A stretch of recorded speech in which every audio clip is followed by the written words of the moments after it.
And nobody cares about the facilitator. I want to put that out there. They don't care if you had a bad morning. They don't care if you got stuck in traffic. They don't care what kind of week you're having. They want a great event regardless. So if you are in the right mindset, fake it. Fake it. Until you can make it. Until you can make it. I know, it's cliche. I didn't want to say it, so I'm glad you did. Just fake it, right? All right. How are we doing so far? Good. Good?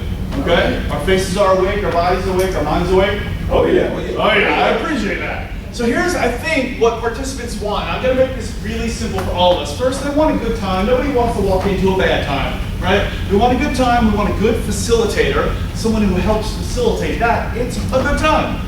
A good idea, at least one good thing that we can implement. Again, at least one. If people walk away with nothing, that's what they're going to say. But they might have something, and if they got at least one thing, they can walk away saying, I learned something.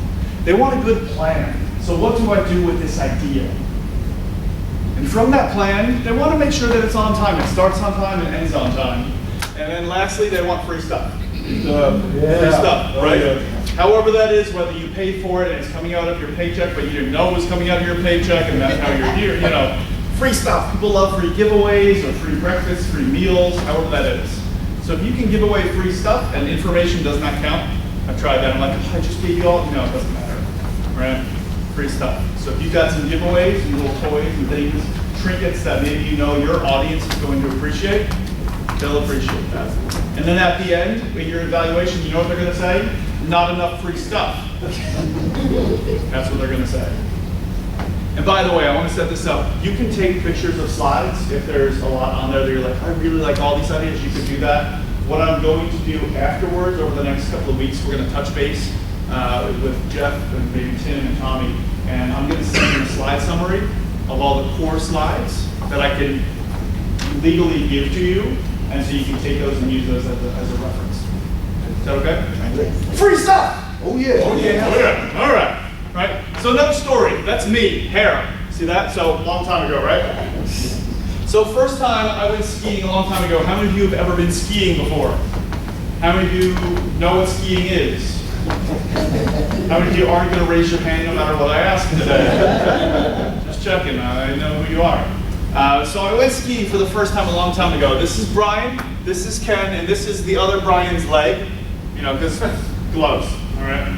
So we went skiing. We had never been skiing before. We walked into the ski lodge, and Brian walked over and they said, all right, so we've never done this before. What should we do? And the instructor up there said, well, you should take bunny lessons, lessons on the bunny hill. Ken and I, in the middle, we heard bunny hill. We said, we're not doing that.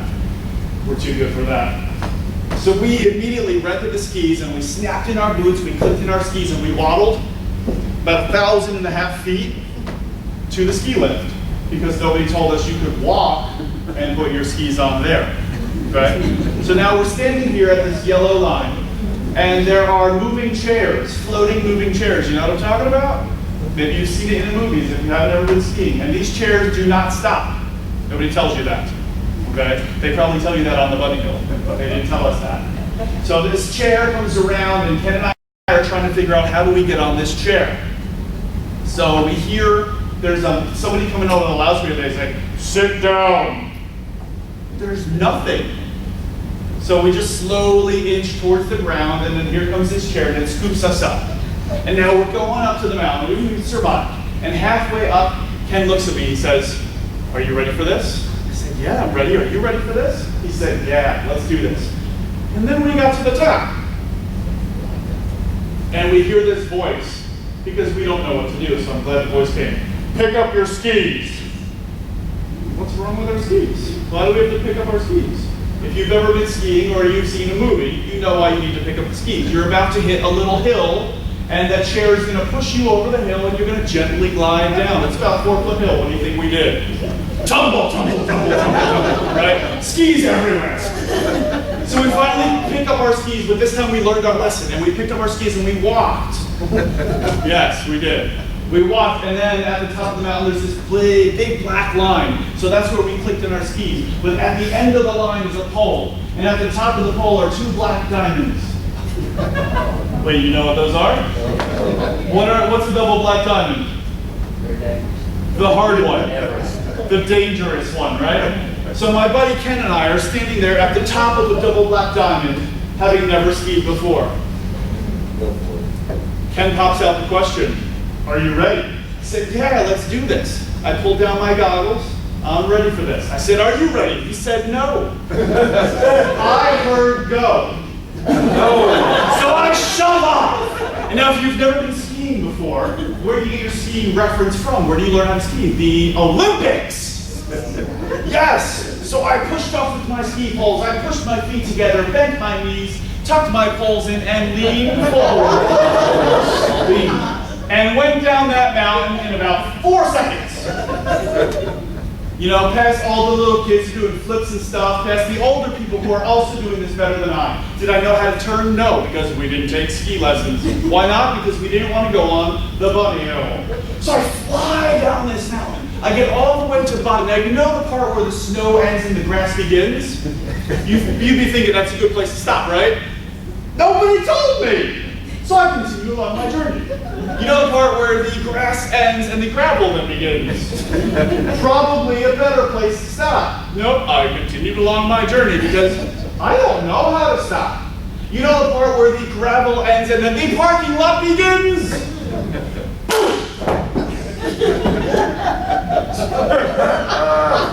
I hit a trailer. I kid you not. And I slowly got up. And the people in the trailer came out because they heard me knocking. And they said, "Are you okay?" "Where are my skis?" So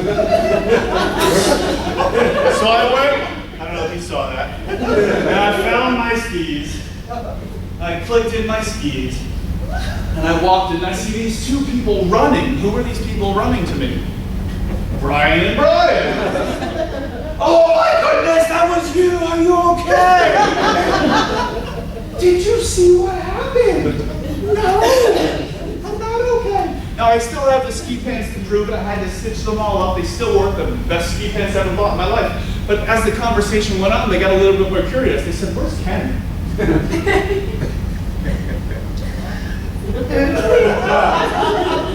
Halfway up the mountain, skis in hand. When he came to us, he took off his hat and his glasses, blood all over his face. "Ken, what happened?" "Effing trees." That's all he had to say. He knew. He did not go down that mountain the way I did. He went this way and that way and that way and that way, right? Because he didn't want to take lessons on the bunny hill. Now, that being, I don't know, over 15, 20 years ago, would I have done that differently today? Why? More to lose. More to lose. What? Children. Children? Family. I wouldn't lose my children by Well, I'm skiing. saying that there's more loss. If you hurt yourself, more. They would lose me. Right. Yeah. And hopefully you learn a little bit more about skiing. Yeah, I haven't gone. Trailers. I tried snowboarding next. And that's a very, exercise, Yeah, so more to lose, family obligations and things. What else? Pains and do the turn. Are you interrupting? I think the older we get, the more cautious we get. Cautious or just smarter? Hopefully we're all getting smarter, right? What else? Pain. Pain's a good deterrent for, when you experience pain, you do something differently the next time. Again, hopefully we do something different the next time, right? Right? Why else? Why else would that be a very different experience now than it was then?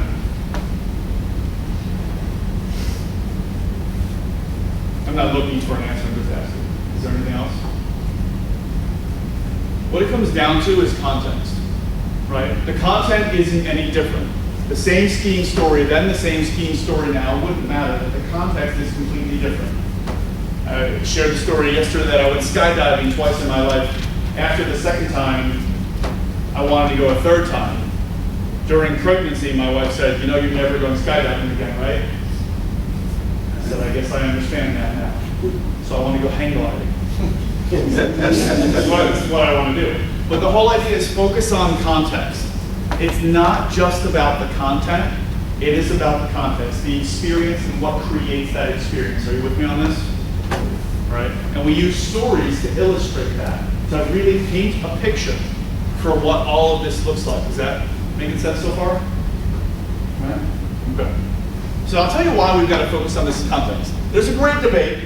Maybe you're a part of the debate. We're going to pour the water in the glass, and that water is the content, right? But the glass itself is the context. If you change the glass, does the water look different? It could be, right? How? Different color glass, different shaped glass. If the glass is tall, if the glass is wide, if the glass is broken. The glass, in this instance, are the learners. And the water is the content that you're pouring into them. Hopefully that they're going to soak in. But every learner is completely different, which is why it isn't about the context. It's about the content. It's about the context. Content's everywhere. And everywhere it's what? 4 letters. Starts with F. Your favorite 4-letter F word. Free. You were thinking of another word? Okay, just checking. But it's free everywhere. The content is everywhere. And now I know you get global content. Sometimes you get content from Japan. And you get content from other plants. So the content it's everywhere. You're getting this all the time, but it's not the content. It's how, in context, it's going to relate to the audience, to the learners, to the people. You can also get great content from us. And that's another one reason why we're here. But it isn't so much the content, but how we build it. I could do a completely different session and then ask you at the end of the session, what did you learn about facilitation? Do you think we had a conversation about that? Because it isn't about the content. Let me provide another example. How do you respond if you said, man killed dog? Happy? No? What if I said, man killed dog attacking baby? If I added more context, changes it, right? What if I said, man killed dog attacking baby, baby started it? Now you're laughing, but still, the same situation, right? It's context. It's all about context. So we're not going to focus on the content and the delivery of that content. We're going to focus on how the learner, the relator, the people in the audience are going to experience the content. If you're with me on that, say, oh yeah. Oh yeah. Again, appreciate that. Let's play another game. It's called white. What's that word? White. What's the color inside the word? White. What's the color outside the word? White. What do cows drink? Milk. Think about that. Water. What do cows drink? Water. Now I know you've seen a cow. You've never seen a cow say, excuse me, other cow. That doesn't happen. Cows drink water, but you were thinking white, white, white. What's white? Well, milk, of course. That's how advertisements work. That's why we buy things and we don't know why we buy them. Because it isn't the content, it's the context. Have I sold you on this yet? Oh, yeah. We also listen to a radio station called WIIFM. Anyone know the radio station, WIIFM, that you're all listening to right now? You have your antennas tuned in? What's in it? For me. We ask it differently, but this is the radio station that we're all constantly listening to. When you were told about this training, your thought was, what's in it for me? What am I going to get out of it? Is it going to be a good time? Am I going to learn something? Am I going to like the facilitator? And it was completely selfish, was it not? And we're all selfish. Even Mother Teresa was selfish. If she didn't want to do what she did, she wouldn't have helped people. We're all selfish in our own way. It's not a bad thing. It's only a bad thing when it hurts others. So we listen to this radio station, and so do all of our learners, because again, we could all be doing something differently at any time. So how do we tune into what everyone's listening to, and how do we engage them in a conversation? It's going to be helpful, supportive, a great experience for them. We've got 3 languages, 3 different radio stations that we've got to connect with. Some people are visual, some are auditory, some are kinesthetic. Visual means they want to look at what? Charts. Pictures, slides, charts, graphics, images. Sometimes just text on the screen, they need to be able to read it, and that's how they learn best. Some people are auditory, which means they need to listen to words, music. Conversation, sometimes personal conversation in their own mind, sometimes it's a conversation with somebody else. And others are kinesthetic, and that means they need to what? Hands-on, they need to touch stuff, they need to play with the Legos in the training room. Combination, yeah. That is true. Most people are some sort of combination. So that's why in this experience you're going to get the visual as simplified as possible. You're going to get the auditory as simplified as possible from me, from yourself, from each other. And then the hands-on and the kinesthetic, and we're going to do touchy-feely stuff. What? Yes. And if you don't like it, don't do it. All I ask is that you give it a shot. When I asked my wife to date me a long time ago, actually, she didn't say yes, she didn't say no. She said, I'll give it a shot. It's close enough. All right, so that's all I'm going to ask from you. Is that fair? Give it a shot. Oh, yeah. Oh, yeah. I appreciate that. But here's the problem. People are used to doing nothing after trainings, after learning a few things, and after motivational speakers. Why do they do nothing? Because at 4 o'clock today, where are you going at 4 o'clock when we're done? Home. You're going home. Where are you going? Hit the golf balls. Hit the golf balls. Where are you going? Home. Home. What are you going to do at home? Probably work on the lawnmower. I thought you were going to read all of your notes and practices and get ready for your next presentation. I don't have one coming up soon. Well, see, that's exactly the problem, right? Because as soon as we leave wherever we're learning, we're going to do something else. Which is why we're going to take at least that hour this afternoon to do something with it, so we don't forget. Because people are used to doing absolutely nothing.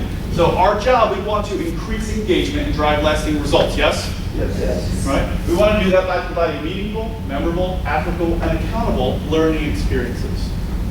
So meaningful, what does that mean to everyone? Is there one meaning for everyone? No, we could all see a car accident later and all have completely different meaning around that car accident. Maybe we know somebody who was involved in a car accident and it brings us to that moment. Maybe we've never seen a car accident. We're thinking, I hope they're okay, but right? And the meaning's completely different. How about memorable? How do we make it memorable? First, don't try to feed them with a fire hose. You know, if I said, hey, can you memorize a dictionary? Is that going to work out? You might get aardvark. No, probably not. Right? And then there's applicable, so can we use it? And then accountable, do we use it? And they're all 4 different questions. So this is what we want to be able to create while we're here with limited distractions. What's the distraction in this room?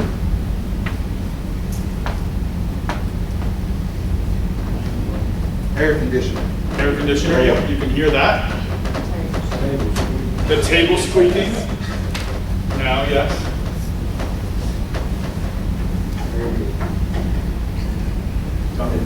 Limited distractions. What else? What are some other distractions that you could notice if you paid attention? Everything on the walls? We just had that conversation yesterday. Yeah. How often have you been in here, in this room? A couple times a year. A couple times a year? Only a couple times in 20 years? So it's still new to you? Yes? The projector's shaking. The projector's shaking because the air is on. So we can turn the air off and sweat if you want. And that will solve 2 problems. No? We might have to end a little sooner, like in a half hour. Yeah. So there are certain things that you can control, and there are certain things that you are just going to have to deal with as a facilitator. Control whatever you can and make that experience, again, take that experience and make it your own. Own it. That's why we moved all the chairs, we changed everything, and after I had everything all set up with all the tables and chairs, what did we then do? Move them again. I moved them again. Yeah, because as I stood up here, I said, I don't like the feeling that you're going to get from that seat. And so I proceeded to walk around the room and say, what does it look like from this person's point of view? Because that's the far corner. What does it look like from this person's point of view? Because that's the far corner. This is the further corner. You've got the most unfortunate seat in the house, or maybe on purpose. that you didn't want to see me at all. And she's as far away from the presenter spot as possible. And then we've got this one, which is the widest spot possible. Because I'm not going to present on this side of the room most of the time because people read left to right, do they not? With me on this? Jedi mind tricks, by the way. Right? So limit whatever distractions you can and take off all the stuff off the floor. Take out broken chairs that aren't working because people will focus on whatever you let them focus on. What do cows drink? Water. Thank you. Right? If there is something else for them to focus on, that they will. So let's create that limited distraction so that they can get that meaningful and memorable experience. If you're with me on this, say uh-huh. If you're not with me, don't say anything. Great. All right. Good design is invisible, but bad design is everywhere. Can you see that? Who sees that? Right? Bad design is everywhere. I mean, you see it everywhere you go. If one of these was tilted or slanted, that's what you'd be looking at. But why is that one tilted and slanted? If, as I was shaving the very few hairs that I have on my head, I left the whole patch here. That's what you'd be looking at all day, right?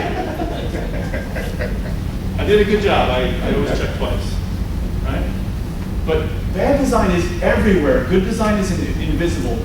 When I asked you earlier, I said, how many of you noticed that the chairs and everything was slanted? And you didn't even notice. Why? Because it looks almost perfect.